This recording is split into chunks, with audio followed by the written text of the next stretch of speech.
வீட்டில் நீங்கள் நல்ல நறுமணமாக வாழ ஒரு அற்புதமான ஒரு பரிகாரம். அதாவது நம்ம வினையை தீர்க்கக்கூடியவர் விநாயகர் தான். ஆனால் உங்கள் வீட்டில் ஜனங்களெல்லாம் நம்ம சொல்லதெல்லாம் சந்தோஷ மகிழ்ச்சியாக வாழணும்னா என்றைக்குமே வெட்டி வேரில் ஒரு விநாயகர் செஞ்சு பூஜை அறையில் வச்சு நீங்கள் சாமி கும்பிடுங்க. உங்களுக்கு எந்த பிரச்சனையாக இருந்தாலும் குடும்பத்துக்குள்ள அந்த தோஷத்தை நிவர்த்தி பண்ணும். உங்களுக்கு ஒன்று தெரியுமா?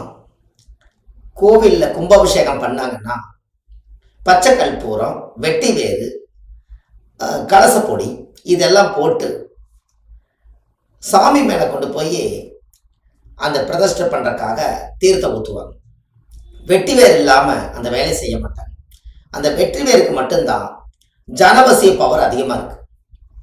உங்களுக்கு நிறைய ஜனங்களுடைய வசிய பவர் வேணும் அப்படின்னா உங்கள் வாழ்க்கையில் நீங்கள் இதையெல்லாம் ஒரு பெருசாக மீறினா உங்களுடைய வாழ்க்கையில் ஒரு வெட்டி வேறு மாலையும் கூட சாமி படத்துக்கு நீங்கள் வாங்கி மாலை போடுங்க. மண் வாசனையோடு நீங்கள் வாழலாம். அது மண்ணுக்குள்ளே இருந்து தான் அந்த வேர் வெளியில் வருது. அதை நீங்கள் கண்டிப்பாக அது தெரிஞ்சுக்கும் போது உங்கள் வாழ்க்கை இன்னமும் நல்லா இருக்கும். அந்த வீட்டில் அந்த வெட்டி வேருடைய மனம் உங்கள் வீட்டில் அப்படியே அடிக்கடிக்க அருமையாக வாழ்க்கையில் ஒரு பெரிய சிறப்பாக ஒரு மனமகிழ்ச்சியோடு நீங்கள் வாழ்வீங்க.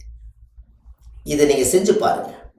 அதனால தான் அந்த காலத்தில் அரண்மனையிலையெல்லாம் வெட்டி வேறு வாசம் அப்படிங்கிற ஒரு வாசத்தை எந்த ஒரு தீய சக்தி இருந்தாலும் அது நீங்கி ராஜாவுக்கு அந்த காலத்தில் வசிய பவர் அதிகமாக இருந்திருக்கு. அதில் தான் வெட்டி வேற நீங்கள் கையில் நாம்பி எடுத்துகிட்டு போனீங்கனாலே நம்ம மேலே ஒரு வசிய சக்தி கூடும். நீங்கள் ஒரு பர்ஸ்லேயோ அல்லது உங்களுடைய பேக்கிலையோ வெட்டி வேற நீங்கள் வச்சுக்கங்க.